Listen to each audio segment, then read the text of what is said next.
After the absolute failure of the livestream with Chandler Riggs and the horrid state of Dead by Daylight and overall negativity of the community, Behaviour decided to take action, or at least announce the things they are changing in order to improve the health of the game. So here are all the changes coming to the game, divided in 3 phases. Phase 1 will last from August to September, Phase 2 will be from October to January, and it will include a massive change, and finally Phase 3 from February forwards. So let's focus on the changes. So Phase 1 has already started, because a lot of changes are coming soon. The first one and most notable is that the PTB that was coming next week has been delayed for early September in order to polish this patch. This also means that the release of that chapter has been postponed to late September too. For reference, this chapter was the Asian folklore one that is supposed to be very gory, including a survivor and a killer. Instead of the PTB, we are getting a third hotfix releasing on August 25th that is supposed to help with some of the current problems in the game that happened with the July release. Their objective seems to be preventing this chapter from becoming yet another Houndmaster or Walking Dead situation where the characters are extremely buggy, there are various exploits released, and kill switches need to be activated.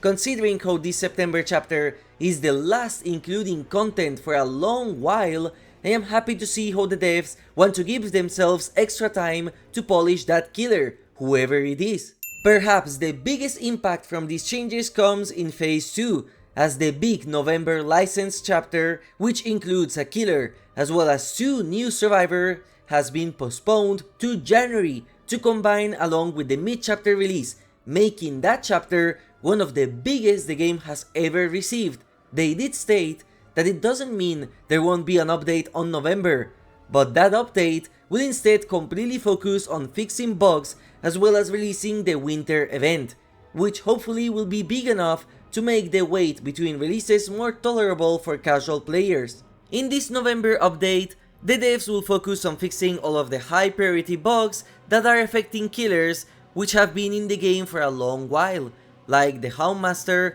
Twins, Dracula, Knight, Leatherface, and many more, which are almost unplayable currently because they have one bug that completely changes the game. So lucky for many players, with these bugs fixed, it will look like there are various new killers to play with. Additionally, they did state that improvements to camping, tunneling, and slugging will be added in this patch.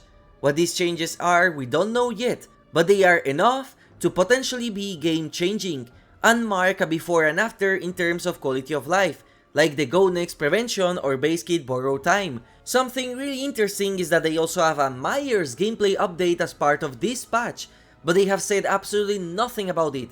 This might be the highly requested Myers rework to make him no longer a weak killer, which is surprising considering that the current Myers rework, despite still making him weakish, was not bad at all. So I am very excited to see what they are going to do to him. Maybe we will finally get a visual rework as well, since he looks very outdated compared to the other killers.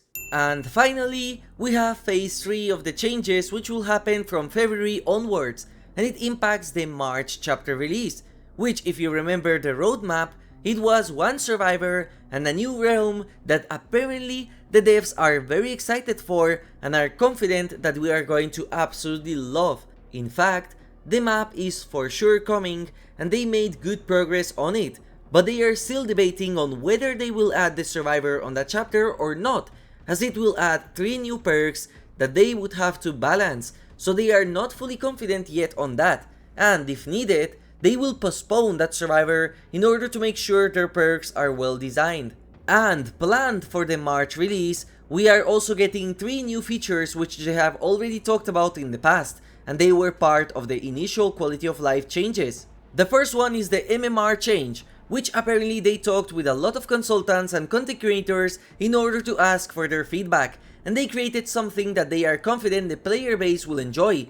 MMR is a very important aspect of the game that many players claim is the reason they stopped enjoying the game, so this, once released, is going to be for sure an impactful mechanic that will change the way this game is felt. They did specify that this is no longer an MMR update, it's an MMR revamp, which according to the devs will push the right type of behavior to be rewarded by the player base. And I am honestly not sure what they mean by that, because it can be taken as something bad or something positive depending on the side you play.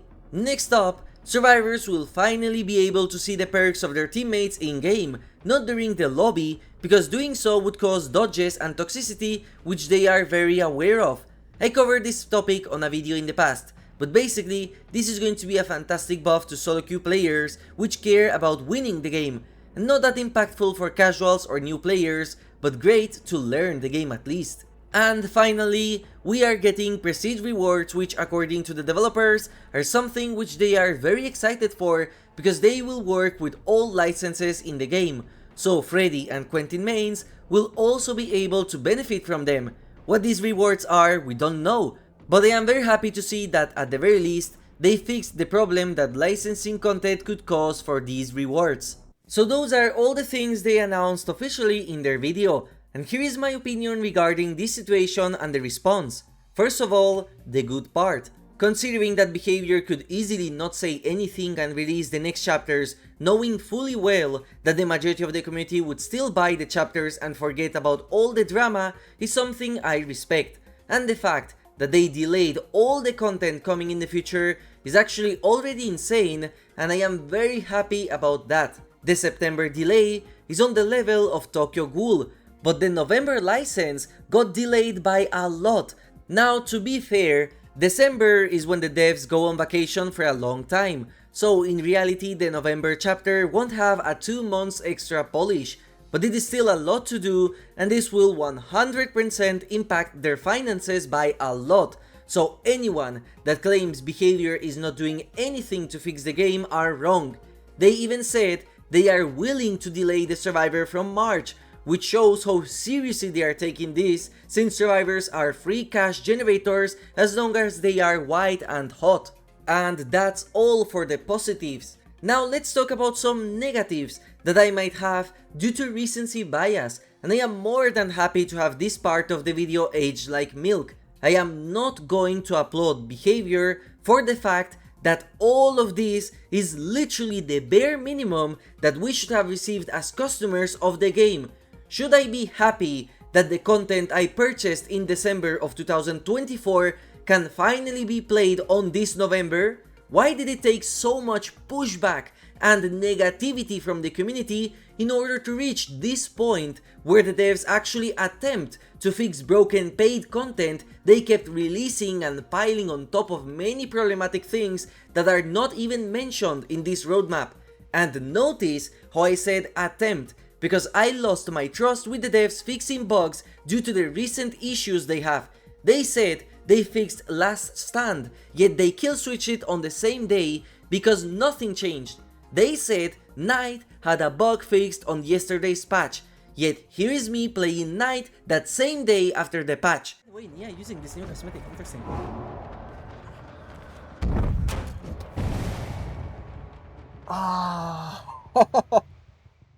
How do I know that the bugs they said they will fix will actually be fixed, and not just return back on the next content release like it has been happening since Orella came to DBD?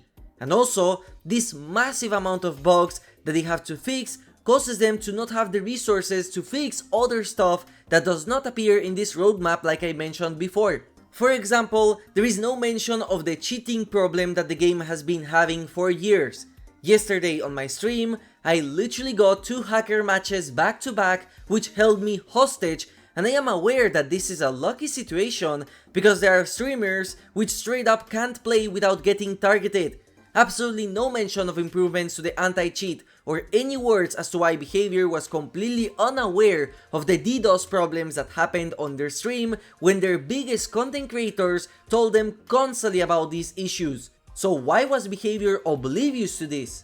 There is no mention of them reworking characters they said they would rework. Trickster, for example, is still waiting in queue, but most importantly, Myers is getting gameplay updates when people paid for the school merchant, and she is still in an absolutely rotten state despite them still releasing new skins for her. Is that before they have to put resources into fixing the clown that nobody asked them to change, or after they end up doing whatever changes they said they would do to Kaneki. That's not even mentioning problematic maps like Forgotten Ruins or Batham, which still suck to play on.